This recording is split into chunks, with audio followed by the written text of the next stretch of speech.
Bem-vindo, bem-vinda! O DNA está no ar. No programa de hoje eu vou conversar com Marco Petit. Ele é ufólogo, mas tem muitas histórias além da ufologia para nos contar. Desde a infância, quando ele comprou o seu primeiro equipamento para entender um pouco mais dessa vida extraterrestre. Muito obrigada, professor. Bem-vindo. Que bom que o senhor pôde estar aqui. Prazer é nosso e ainda mais estando pela primeira vez em Uberaba e para falar com você desse assunto tão importante e cada vez mais reconhecido. O senhor é autor de 6 livros, está escrevendo o 7º agora, é uma das principais autoridades em ufologia no mundo, é palestrante desse assunto há mais de 30 anos. E assim, professor, eu estou muito ansiosa, muito feliz com a sua presença aqui e eu acabo tendo que fazer perguntas que eu acho que qualquer um que estivesse aqui gostaria que eu fizesse. Então, a primeira é a que o senhor mais escuta. Existe vida além da Terra? Olha, essa é uma questão que atormenta o espírito humano há muito tempo. Desde que o homem começou a ter algum nível cultural de percepção do que era a realidade e a própria grandeza do universo, essa questão cada vez foi se tornando mais forte e mais realmente fundamental até para que a gente pudesse se entender como uma criatura vivente e participante desse universo. Olha, para começar, a gente pode responder teoricamente esse aspecto primeiro. Nós fazemos parte do nosso sistema solar, ou seja, a Terra, os demais planetas e o nosso Sol, de uma galáxia que tem o nome de Via Láctea, que tem cerca de 100 bilhões de estrelas ou sóis. E hoje, as estimativas é de que existem mais planetas na nossa galáxia e no universo do que o próprio número de estrelas. Ou seja, você imaginar que não só na nossa galáxia, mas no resto do universo, com uma grandeza nesse nível, que a vida tenha sido um privilégio do nosso sistema solar, no caso do nosso planeta Terra, é algo já totalmente inacreditável. Muito mais do que as pessoas pensarem o contrário, né? Tem um colega meu que costuma até dizer, invertendo a questão, será que existe mesmo vida inteligente na Terra?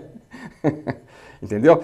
Porque hoje em dia o conhecimento é tão avançado nessa percepção da grandeza do nosso universo, que qualquer pessoa realmente que se aprofunde nesse tema vai concluir que realmente nós não podemos estar sozinhos. Independente, veja bem, independente de a gente já ter tido ou não sinais de seres de outros mundos chegando aqui ao nosso mundo. Em outras épocas, né? Tanto no presente como no passado. Uhum. E o senhor, quando começou a ser atormentado por isso? Porque na sua biografia a gente vê lá que desde a juventude, né, na adolescência, o senhor já comprou seus equipamentos, já queria investigar isso. Por que o senhor acha que isso começou a te questionar? Olha, na verdade, eu antes de comprar meu primeiro instrumento, na verdade ganhar dos pais, eu cheguei a construir uma luneta com 13 anos de idade. Foi quando eu olhei o céu através de um telescópio, de uma luneta pela primeira vez.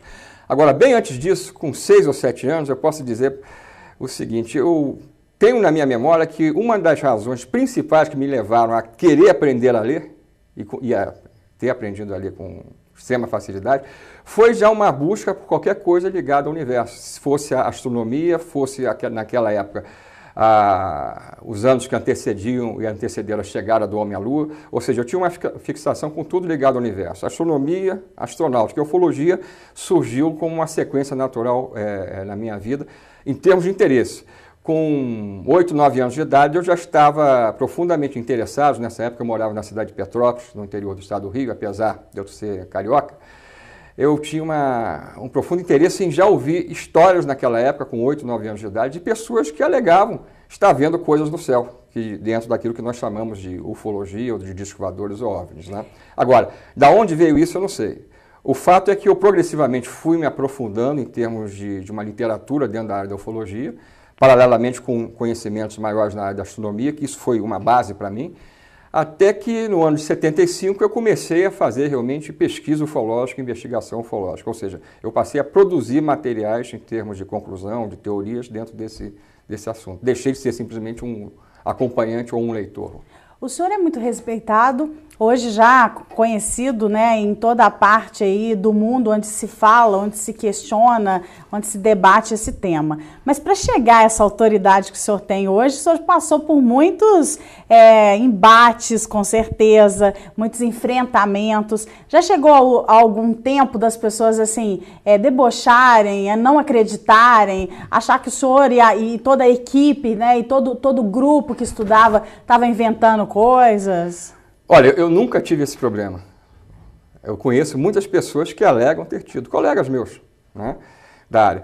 Agora, desde o início, eu sempre procurei falar, já que a ufologia é um campo muito vasto, existem hoje várias especializações dentro dessa área, em termos de investigação e divulgação, eu sempre procurei falar daquilo que eu havia investigado, daquilo que eram áreas que eu tinha um conhecimento para me postar dessa maneira, poder falar com conhecimento de causa. Então, várias vezes, evidentemente, eu sofri, não um deboche ou coisa parecida, mas questionamento sobre a validade de determinado detalhe ou aspecto da realidade do fenômeno UFO que eu estava colocando. Agora, como eu tinha ali em mãos o conhecimento justamente para mostrar que a realidade era aquilo que eu falava e não o que a pessoa pensava que podia ser, eu nunca tive nenhum tipo de problema maior. A maior parte dos debates, ou vamos dizer assim, sobre a realidade ou não do fenômeno UFO, por exemplo, que eu participei como convidado no final dos anos 70 e principalmente na década de 80, foram com astrofísicos brasileiros, entre eles os mais famosos. E eu nunca tive problema de sair desse debate com a convicção que eu tinha realmente conseguido mostrar que a realidade da presença desses objetos, desses seres, era um fato, independente deles concordarem ou não com isso. Agora, hoje em dia, é importante que a gente ressalte o que está acontecendo. Tudo aquilo que nós falávamos no passado, que era verdade, que era realidade, e até que as nossas forças militares, aí eu não digo não só do que diz respeito ao Brasil, ao nosso país, mas da mesma maneira que acontece nas outras nações avançadas, mais evoluídas, que era negado, hoje essas próprias forças militares estão partilhando conosco um processo de abertura e liberação desses documentos, ou seja, para muitas pessoas é surpresa, por exemplo, que nós fizemos uma campanha a partir de 2004 aqui no Brasil, através da revista UFO, da qual eu sou coeditor, e da Comissão Brasileira de Ufólogos, que eu sou o fundador, pedindo o quê? Pedindo que acabasse o sigilo em relação a esse assunto, por parte dos militares brasileiros. Um ano depois do início dessa campanha, eu e os membros da revista UFO, que eram o editor Ademar José Jevaé e os outros coeditores, acabamos por ser convidados para conhecermos em Brasília, oficialmente, o SINDACTA, o Comando de Defesa Aeroespacial Brasileiro, onde estavam guardados os documentos que a Força Aérea dizia que não possuía, né? E onde nós tivemos, eu pessoalmente, os outros colegas, até a chance de observar um UFO no radar durante a nossa visita. Por coincidência, durante a nossa presença, o brigadeiro Ateneu Azambuja, né, na época comandante do CONDABRA, né, do Comando de Defesa Aeroespacial, numa reunião conosco, falou, olha, isso aqui não foi armado para você não, estamos detectando um objeto agora. E aí ele disse, lá embaixo, no subterrâneo onde vocês estiveram, onde existe o controle realmente no aspecto da defesa aeroespacial brasileira, onde existem os consoles de radar da área militar, lá embaixo estão sendo feitas, nesse momento, todas as averiguações necessárias para que a gente possa identificar esse objeto como algo conhecido ou não.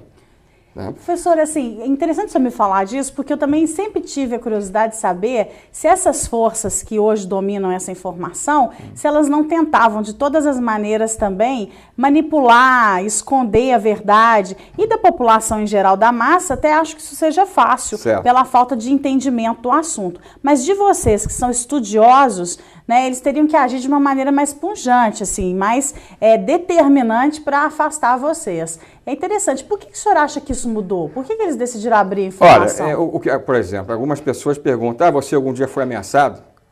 Não, nunca fomos, nunca tivemos esse tipo de problema, né? O que acontecia no passado, e tanto no Brasil quanto no exterior, é que havia realmente como diretriz uma política de não se falar nesse assunto, em termos oficiosos. Olha, porque se você começa a aceitar conversar sobre esse assunto, vão surgir questões que vão acabar por obrigar a verdade a surgir, né? Ou seja, por isso que os porta-vozes no passado das nossas forças militares, e agora é importante que a gente ressalte no seu programa, pela própria audiência dele, o seguinte: até o momento, apesar da campanha no Brasil ter sido vitoriosa, apenas a Força Aérea Brasileira está cumprindo a lei, divulgando os documentos cujo prazo de sigilo já venceu. A Marinha Brasileira até agora não se manifestou de maneira positiva e nem o Exército Brasileiro, né? Por isso que nós estamos cobrando do Ministério da Defesa, no momento atual, através da nossa comissão, uma posição de transparência dessas outras duas forças. Tá? Agora, o que mudou, você me perguntou, no momento atual? Nós sabemos que o fenômeno UFO, a presença dessas naves, desses objetos, está cada vez mais insistente em termos quantitativos. Não só dentro da atmosfera, mas também nas vizinhanças do nosso planeta. Ou seja, tudo indica que a gente está caminhando para um momento em que vai haver alguma coisa de maior. Algum grande acontecimento ou acontecimentos simultâneos, por exemplo, em várias partes do planeta. Ora, se a população continuasse a ser mantida longe da verdade, isso sim seria perigoso frente a uma possibilidade dessa. Porque se você esconder um fato que amanhã está sendo admitido, por que você vai esconder? Pode ser porque isso seja uma coisa perigosa, né? Porque não seja boa para nós. Isso seria um pensamento que as pessoas, frente a uma realidade manifesta de maneira definitiva, iriam desenvolver. Então, o processo de acobertamento, eu não tenho a menor dúvida, está acabando em termos mundiais, justamente porque essas forças que detiveram durante o tempo todo esse sigilo e mantiveram esse tipo de postura, estão percebendo que alguma coisa de maior está para acontecer. E aí, se não houver uma preparação prévia da humanidade para conviver com esse momento de uma maneira mais adequada, frente a um conhecimento divulgado, aí a coisa poderia ficar perigosa até para o tipo de organização que a gente tem da nossa sociedade. O Vaticano, que ninguém poderia imaginar, devido aos aspectos religiosos e dos dogmas religiosos, nos últimos anos tem se postado, a partir de declarações de algumas das suas autoridades, de maneira amplamente favorável à possibilidade de vida fora da Terra, e até através de um dos seus principais astrônomos, recentemente já declarou o quê? Que não só eles podem existir, os chamados ETs, mas, além disso, podem ser superiores a nós, ao homem que está na Terra, e mais do que isso, devem ser encarados como nossos irmãos. Ora, para o Vaticano estar tendo esse tipo de procedimento, não é por acaso também. Ou seja, ele está deixando vários dogmas do passado de lado para se aproximar, vamos dizer assim, dessa verdade que nós, ufólogos, já vimos denunciando há muito tempo. Professor, assim, tem muita coisa que eu gostaria de perguntar para o senhor, né, mas pelo nosso tempo a gente vai encerrar agora. Eu queria que o senhor finalizasse me dizendo assim, eu sei que o senhor tem muitos sonhos, o senhor gostaria de ver muitas coisas concretizadas, mas qual é o maior deles? Eu acho que é fazer com que participar desse projeto, desse processo, de tornar a informação que eu e outros colegas obtivemos ao longo de todos esses anos acessível, cada vez mais fácil, para que as pessoas não acreditem que isso é uma verdade, mas que tomem conhecimento a partir de uma farta documentação que hoje nós já possuímos, de que o homem não está sozinho e mais do que isso, que a própria origem da nossa humanidade provavelmente está relacionada a alguma coisa que nós tivemos em termos de passado remoto, a visitas de outros povos, de outros mundos. Nessa região aqui tem muitas histórias, né? Com certeza. Todas as cidades do entorno aqui de Uberlândia, Uberaba. O senhor vai aproveitar a sua estadia aqui para se inteirar também dos acontecimentos? Eu já estou combinando com as pessoas que me convidaram para conhecer aqui a região do Triângulo, e Uberaba especificamente, uma nova volta com mais tempo, né? E eu já ouvi muitos relatos e eu tenho certeza que realmente que coisas dentro dessa área estão acontecendo também aqui no Triângulo, cada vez com mais frequência. Eu gostaria de deixar para os seus telespectadores um contato, né?